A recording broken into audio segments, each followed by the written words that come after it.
maybe I'll just run through that there are squads out to target him. You know, I think the enemy. I read the Reid, and it hasn't been denied by the Ministry of Defence. This British soldier who has or is making his way to said.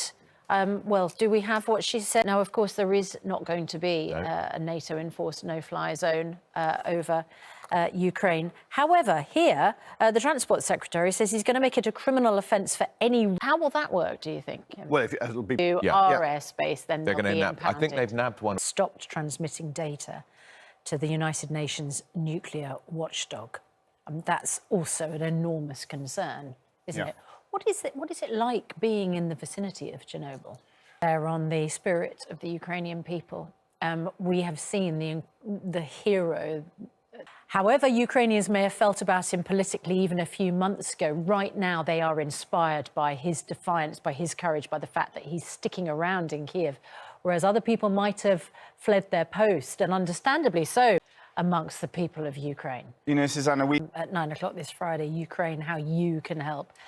Well, I've just Googled. Are being told, take a photograph of the ID if you're vulnerable. And this isn't theoretical, this is actually... Rant about corruption in the government. And it was so popular that he thought to himself, I tell you what, the president runs for president and gets 73% of the vote. And here we are now. He addressed Parliament yesterday afternoon.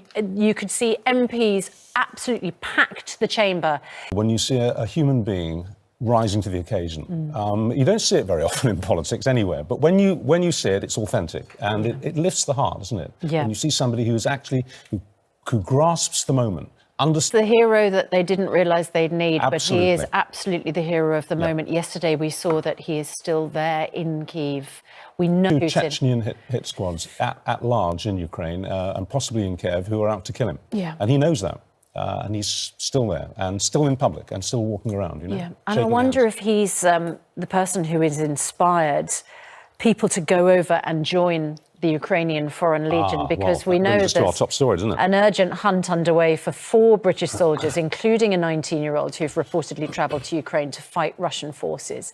It sparked fear that Russia could claim Britain has now entered the war if these soldiers are caught. Yeah, it's getting very delicate, isn't it? The Ministry of Defence said overnight that all service personnel, all British serving Army, Air Force, Navy, whatever, are banned from travelling to Ukraine until further notice. Let's speak to Lorna. Back to that Coldstream Guardsman story. This teenager, allegedly, apparently, on his way to Poland to fight against the Russians in direct contradiction to what he's been told to do by our government. That story is on the front page of The Sun today. It's been written by The Sun's defence correspondent, Jerome Starkey, who joins us now from Ukraine. Jerome, That this morning, it is Grant Shapps, who is the Transport Secretary. Some very serious issues, obviously. This story, it's every day is a hairpin bend, isn't it? Meanwhile, there have been reports of air sirens in several Ukrainian cities, including the capital Kyiv, as civilians continue to flee. Let's find out what the situation is across Ukraine. Louisa James has this report. Just such haunting images coming out of Ukraine. That's our main news this morning. We will be joined by Andrew Pearce of the Mail, Kevin Maguire of the Mirror, of course, in just a moment. And live from Lviv, we're joined by an independent journalist, Roman Stepanovich. First is Charlotte with the rest. Finally had success. Charlotte, thanks very much indeed. And I also have to say congratulations.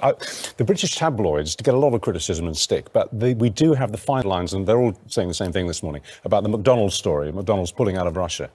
They're calling it a no-fry zone. Right, let's find out what's happening with the weather. Laura, it is about to get very, very cold, isn't it, in those parts of Ukraine which are already under threat? Laura, thank you. Still to come on Good Morning Britain. Lviv hits bursting. At 6:23, we're going to get the news, the travel and the weather where you're watching. See you in a moment.